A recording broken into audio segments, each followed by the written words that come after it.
Pasintabi po mga kapuso, pirang residente sa Banwaanin Pasakaw, Camarines Sur, ang haros 2 taon na subuot na pineperwisyo kan langaw gikan sa sarong poultry farm sa lugar. Anaksyon kan barangay, aramunta sa report ni Chris Novello. Sa ibong kan makusog na parong kan kemikal, nag-i-spray man giraray sa luwas kan sa indang residensya, si Arnulfo Dasyan kan barangay Kuko, Pasakaw, Camarines Sur. Apwera kaini nagagamit man sindan ng sticky paper huli sa dagmang na mga langaw nagikan subot sa poultry farm harani sa lugar.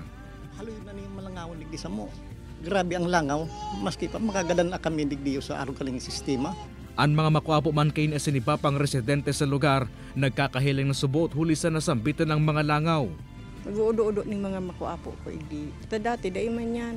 Taong 2022 pasubot kan magpuon ang problemang inikan mga residente. Sigun sa barangay na iman inutob kan poultry farm ang kasunduan sa barangay na isarado para mentras ang lugar huli sa mga langaw. Ang barangay council po, nag-iisip na mag-iibuning resolusyon para sa Banwaan, tapos sa DNR, na magsurat po kami, gustong sabihin na para maimbestigaran ang poultry farm na iyan dahil po sa perwisyo. Alaga depensa kan manhamento kan farm may permit to operate sinda. Gikan sa DNR EMB kaya nagpapadagos ang sa hindang negosyo. Normal malang niyata. Gusto na po bagang yan, taglangaw na naman. Pero kami nag-action na para ma-alin yung mga langaw.